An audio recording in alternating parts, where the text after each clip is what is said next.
Instead, I'm left with a very, very poor death. There I get one shot off on Singe, so he can't regen his health as well. Not that it matters because he was pretty much full life anyway. But every little shot counts, and so every little shot that I can do without taking any damage, I'm going to take that. I go and check to see where everybody is. I only see Mundo, which tells me they're either jungling at Dragon or they're buying. They're singed, and so I'm just gonna sit here and not overextend because I'm afraid if I go too far, they're all waiting for me. There's LeBlanc. LeBlanc is caught by Akali, and Akali has excellent chasing skills. But I don't know if he should chase here. I don't know if he gets her. Does he get her? Maybe. He does not. He pulls away. Good job. So he does the best he can to chase, but he does not go all the way, which is what separates him from complete noobs. I use Ghost because I want to get to this fight as soon as possible. I see Mundo and Ryze coming from top. Doesn't matter. I'm going to get Shen, and then I'm going to go to the bottom of the screen because I don't want Ryze coming in and snaring me. Because if he snares me, I'm dead. But if he snares Xin or Nunu, it's okay. So there, I get Ryze, but I can't save Xin. And then I'm able to get away from... Gosh, if I call her Ophelia one more time in my head, I'm going to shoot myself. LeBlanc. There, LeBlanc's copy fades there, so I know where she's going. And of course I don't want to chase. I just hope that LeBlanc comes back for red, which she does not. So I'm not going to waste my time. Pretty sure she's at low enough of a health where she probably went back to heal, which is what I would have done. Now you can see here that still it's now, I think at 20 minutes I finished my Phantom, and I don't have enough money for any kind of decent DPS item. Definitely not a BF sword, which is what I want to go next. And so that is no good. This is completely stupid on my part. Nobody's there. Why would I push that far? The minions get the turret, but that's besides the point. I shouldn't have given 3 of them a death, or 2 of them a death. Wait, I shouldn't have given 2 of them a kill, sorry. And so, at this point I get the Vampire Scepter. I was saving up for a BF Sword, but I feel like if I have the Scepter I can stay out just a little bit longer in terms of rotation, and if I take a couple of hits from minions then it can be cancelled. So I could play a little more sloppy and not be penalized for it. And I know that's not the way I should be thinking, but that's just what I was thinking. Here, Olaf catches LeBlanc and gets her. So now Olaf is getting to that stage where he's comfortable, where he can be stupid and it doesn't matter. Even though technically he just gave away a kill and an assist as opposed to just 1 kill for our team. I ult there and I get Ryze. I'm not really going for the kill, I'm just trying to scare them off. And I chase Singe like an idiot for a while. Take about 400 damage and then I decide to back off.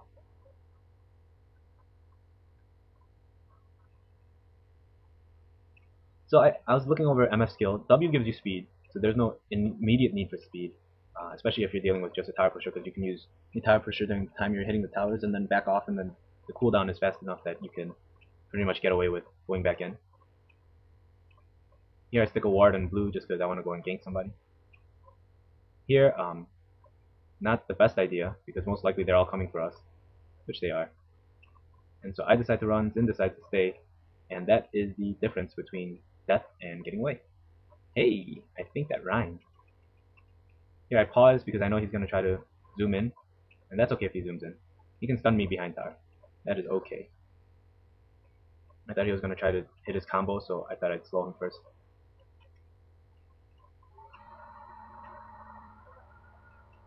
That Singe is stupid. That's not the right place to activate his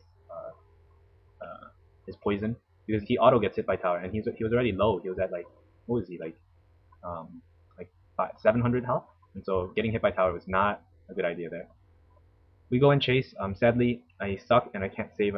I can't kill Ryze before Kali dies, which is bad, and that's why the Phantom Dancer first was a horrible, horrible mistake, because I literally do 0 damage. And at this point, the Nunu is telling me, dude, go get the green glove because you do absolutely jack squat for damage. And I'm like, I know, but I'm not going to get the green glove because one of my passives is already pretty much a green glove. It stacks magic, so there's no reason to add to that. Especially when I'm already a hard counter for 2 of the tanks, there's no reason to be that worried about more anti-tank, because I'm already fit to be anti-tank. So what I'm going to do is I'm going to build on flat damage, and then lifesteal and speed. That way, hopefully they can't kill me as fast as I can kill them, because I'm betting on the fact that the burst that LeBlanc and Ryze can dish out is going to be eaten up by Akali or Zin or Olaf because they go in first and I sit in the back like a whistle. Once again, just big props to people who commentate. I don't know how you talk this long all the time. I'm so tired of talking. I'm like pulling things out of my butt to talk about. People who commentate really, like even basketball commentators. Okay, commentators. There's a basketball commentator in Chicago, right? And his name was Johnny Redker, and I loved listening to this guy. This guy had like he's just like a real nice grandpa sounding guy, and he was just real professional, real old school, kind of like the Frank Sinatra of or not basketball. Oh yeah, the Frank Sinatra of basketball commentating. He was just real smart. Oh yeah, and Olaf gets a kill on Rise, but gives them a kill and 3 or 4 assists. So that was a real good trade-off. That was sarcasm, folks. Sarcasm. Anyway, this guy Johnny Red Kurt. I mean, he would just be, and he would just like commentate, and I loved listening to him commentate. And I used to watch a lot of and listen to a lot of baseball or basketball when Jordan and it was the 91 through 93 Bulls, and then the 2 years in between with the 94 and 5 where Jordan left, and the 96 through 99 where Jordan came back, and we were all excited. Here you're thinking, Jay, why don't you make it rain so you slow them? Well, I'm a complete idiot. That's why. Anyway, listening to Johnny Redker was probably one of my favorite things as a young boy. I would just sit there and I'd listen to the Bulls games, and then Bulls games would go on late, so my dad would make me go to sleep. But then I would have like a little Walkman, and I'd listen to it, and I had like a earpiece. So when my dad came in, I put the earpiece in the ear that he couldn't see because my bed was up against the wall, and I'd listen to it. And not that like I'm trying to do commentating for a living. Obviously not. This is just for because we play LOL and it's something fun to do in between the punishment videos and the other videos. But I'm just saying like as I'm doing it, I realize how hard it is, and it's like big props to that old man who could talk for how long is a basketball game? Like 2 hours, 2.5 hours, and he talks about stuff that's relevant. I talk about stupid stuff and I get facts wrong all the time, but he was like so cool with his words. There was another guy who commentated alongside Johnny Redker. I forget his name. He still does, and he has to commentate with Stacey King. And granted, Stacey King is like he's funny because he commentates like he was a player. He commentates like a cheerleader, but like a masculine cheerleader, like a hype man. He's like, oh, he is so cool. He's so sexy. That was so amazing. But I have to think like if you're from the old school style of commentating and you have to commentate next to Stacey King, I have to think some part of your pride has to be hurt where you're just like, I can't believe I'm commentating with this guy who just used like slang because like they're like really professional. I forget what the guy's name is. I'll look it up later and figure it out. But I remember that guy's favorite call sign was when Ron Harper played, and Ron Harper had this nasty finger roll.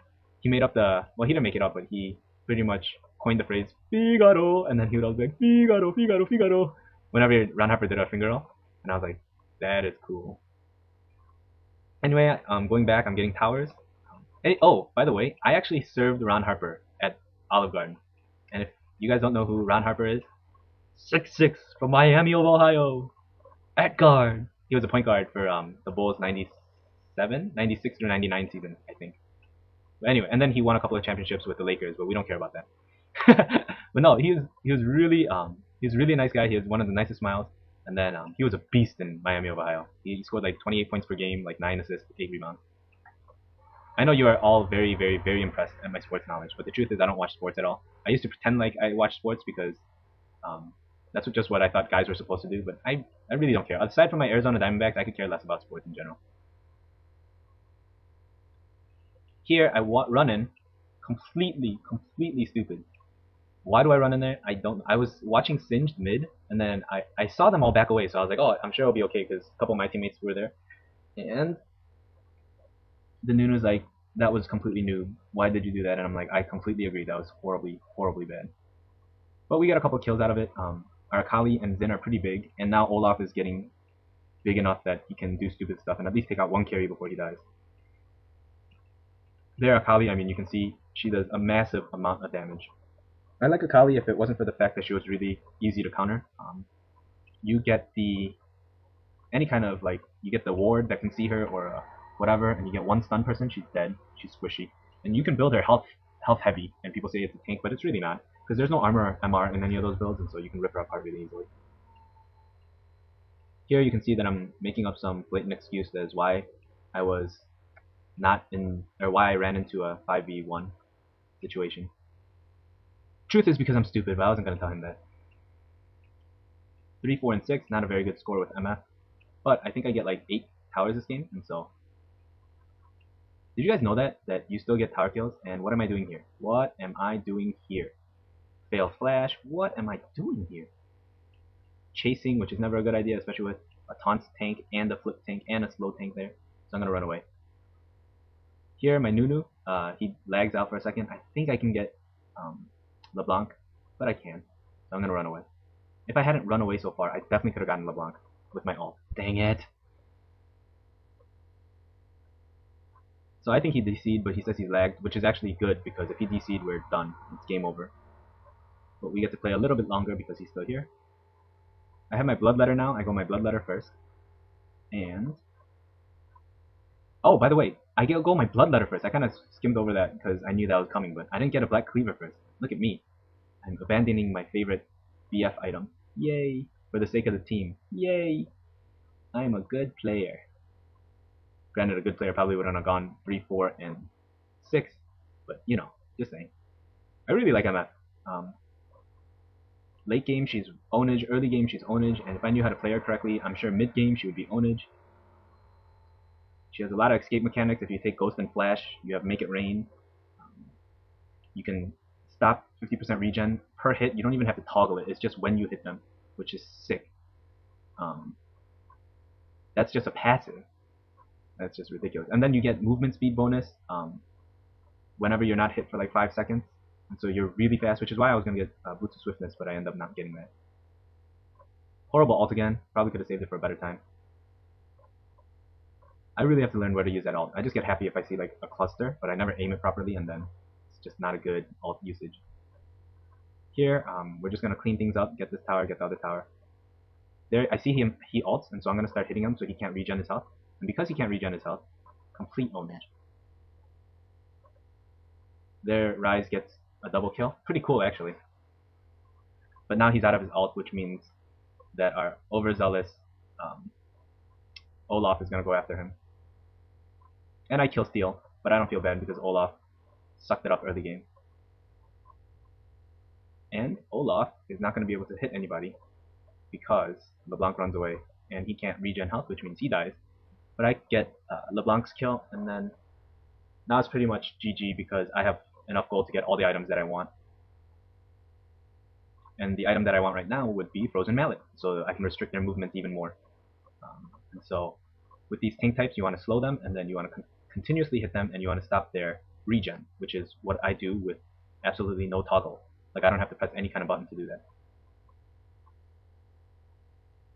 The Nunu's kind of surprised. He's like, they have 3 tanks and 2 nasty DPS, and we're owning them, and I'm telling him, like, 2 of the tanks are regen-based tanks, and I'm a hard counter for that, so it's not surprising. That's absolutely the reason why I chose MF in the first place. Here, I'm going to put my wards around because if I'm going to be pushing top and bottom and going back and forth, I want to see where they're coming at all times. I don't know why I go back here. Where am I going? Stop mid? I guess. I don't know why I didn't continue going bot. I probably wasted a good 35 seconds there. I mean, look at damage now. It's just sick. And I only have 1 BF item. Think if I had like a Black Cleaver too. Here we're setting up a trap because Ryze only saw me. And Chen's gonna come in, which means he's done. Is he done? Yes, he's done. I miss on the Make It Rain because I'm awesome. I see the 2 DPS coming, so I'm gonna ult toward their direction. Nunu's gonna ult, which means their carries are gonna run away. And Nunu gets instantly blasted down. And then they're gonna chase me because I'm the carry. But really, they should be focusing on the other 2 because they do a lot more damage than me. There we get Shen, and I realize I need to help Xin. But I want to pick off LeBlanc first, which I do. And I think that I could do more lifesteal, but I can't. More lifesteal than his poison can hurt me, but I can't. I really thought I was going to get him. I thought it was going to be a huge comeback in terms of the 1v1 against Singe, but it was not. Xin just has a ton of regen per hit because he is not even taking any damage from Mundo's fire shield or whatever it's called. There, Olaf is going to try to get Singed. He does not, but he did a good job of pushing while we were in the mid having our little team battle. So now I really want to finish my Black Cleaver, but I can't because I have no money. So just waiting for you. Ryze has 2 Rabadoni cats. If you tell me how I can say that correctly, I would be much appreciative. Rabdonis? Rabanis? rabies.